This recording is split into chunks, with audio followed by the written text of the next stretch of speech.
in my view, there's three things that you have to do at that transition part of this, from the recovery to the drive.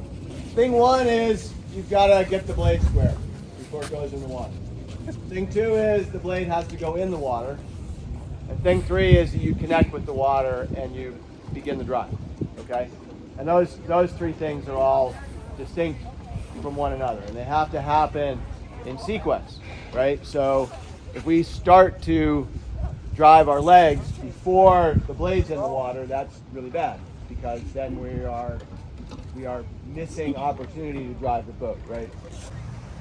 Good evening, Bob. Good evening, Ping. How are you? I'm great. This is a beautiful night and a great event here with our end of camp dinner.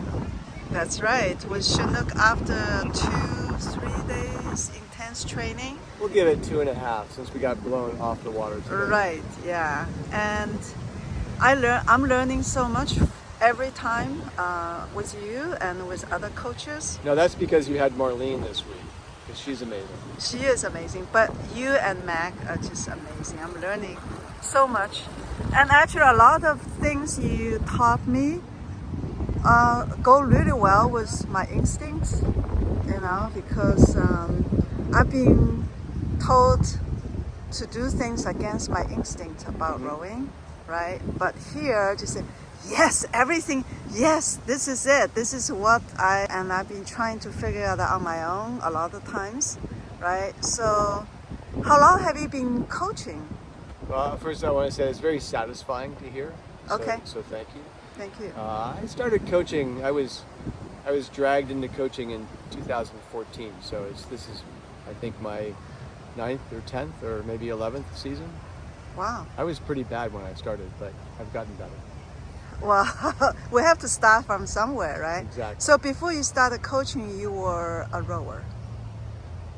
Before I started coaching, I was a rower. Okay. I started rowing in 1980 at Trinity College. Okay. Mac and Deb were both there.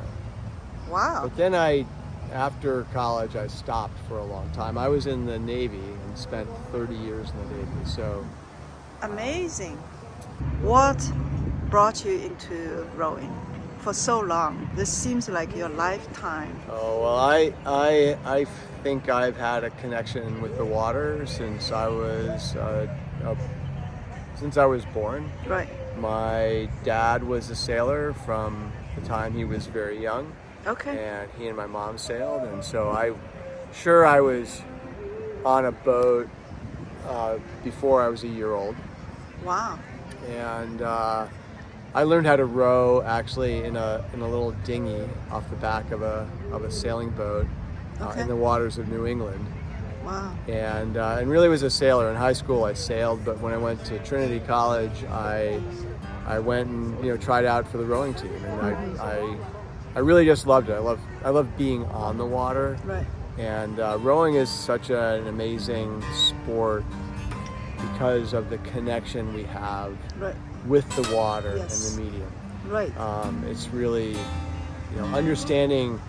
understanding the water and how to work with it is really the key to being able to row well and also to enjoying it.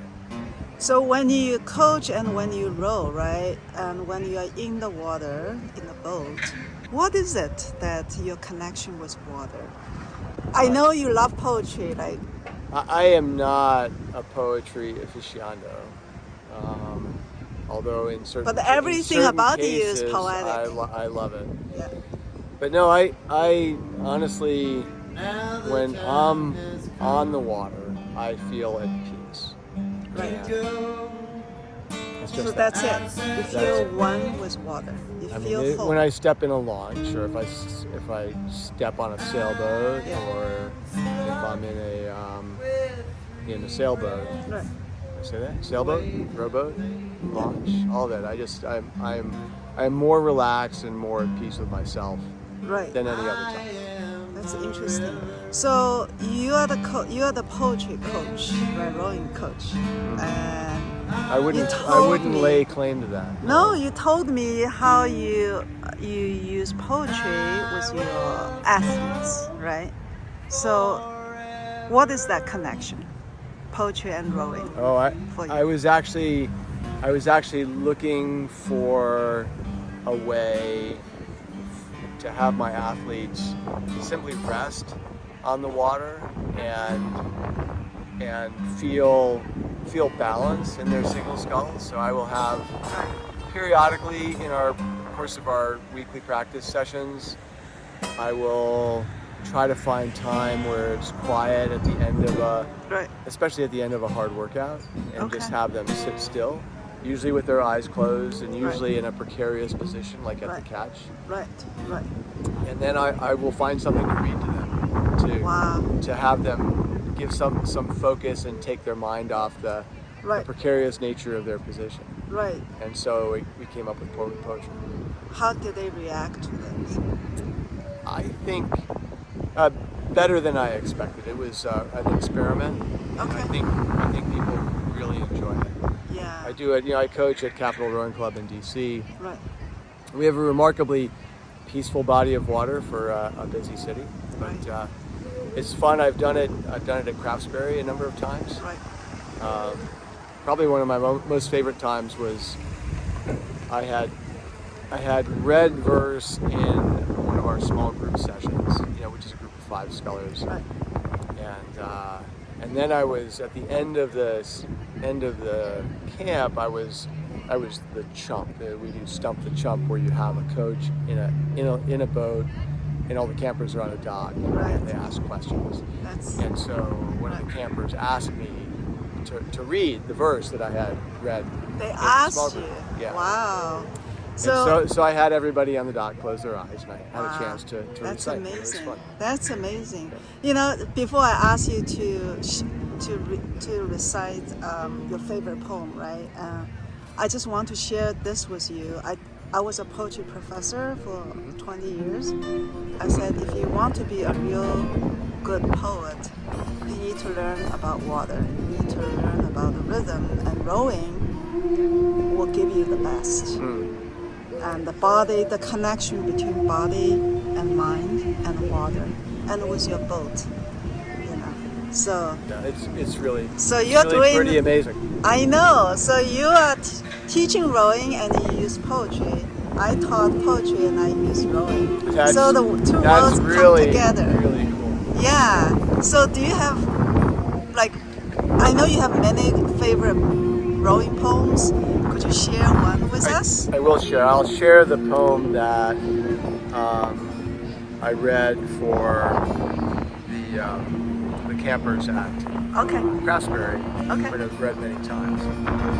This is an unattributed poem that was published on Row 2K in December of 1998. It was attributed to an author by the name of Verity. Truth. So it's on the water, the confusion stops. The peace begins. The tension drops. Rhythm, run, glide and catch. Muscles work, mind does relax. Body and boat synchronized. The sculler's grace exemplified. Forever to be able to use the blade, to traverse the water, is my heaven made. Beautiful. Thank you so much. And we have so much to talk about, but I will stop here, and I hope we can come back again sometimes and do more in depth about poetry and rowing, and more about techniques of using poetry to improve rowing. Thank you so much. Thank you. Yeah.